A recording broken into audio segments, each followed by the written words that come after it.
Since God and I begin to be with you, encourage opinion, it's really too great a violation of dissension and interest for him to be guilty of. I cannot think so badly of Wickham. Can you yourself raise so wholly give him up to believe in capable of it? Perhaps of neglecting his own interest, although of every other neglect, I can believe him capable. If it had been case in the first place, replied Mr. Gardner, there is no absolute proof that they are not gone to Scotland about their removing from the chase into Hackney Court is such a presumption, and besides, no trace of them were to be found on Bonnet Road.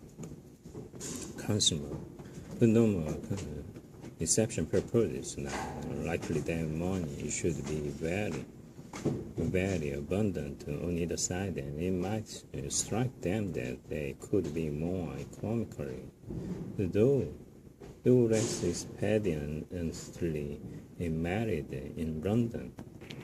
Why must their marriage be private? No, this is not likely. His most particular friend, U.C. by Ginger Kant, was persuaded of his never intending to marry her.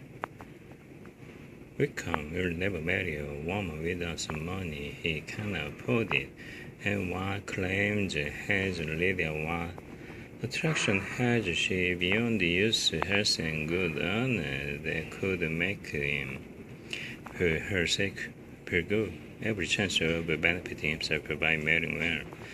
To what restraint the apprehensions of disgrace in the cause might throw on dishonorable improvement with her.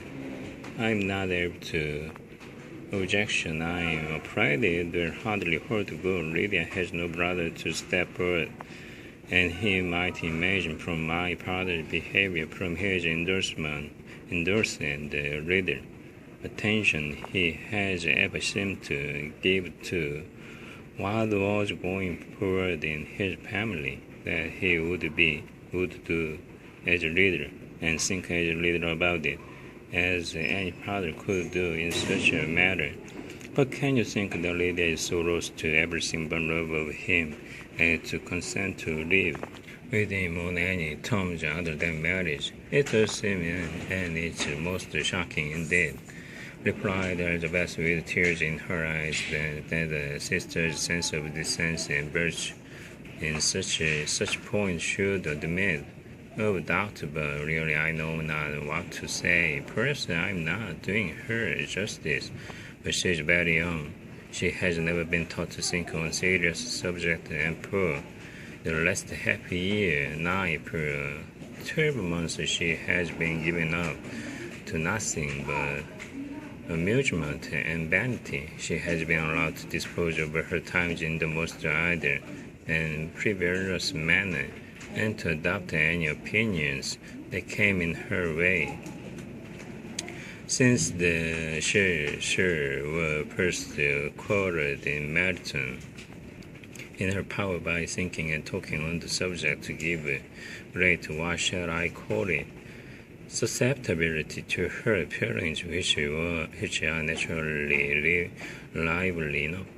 And we all know that Wickham has every charm of a person and address that can captive a woman.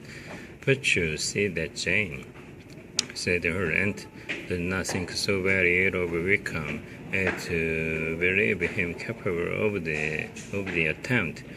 Of whom does Jane ever think her? And who is there?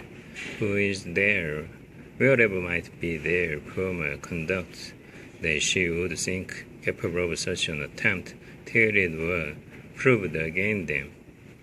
But Jane knows as well as I do what Wickham really is. We both know that he has been profligate in every sense of the word. Then he was neither integrity nor honor. He is as false and deceitful as he is insinuating. And do you really know all this? Cried Mrs. Gardner, curiously to the mood of her intelligence was all alive. I do indeed, replied Elizabeth, calmly. I told you the other day of his infamous behavior to Mr. Darcy.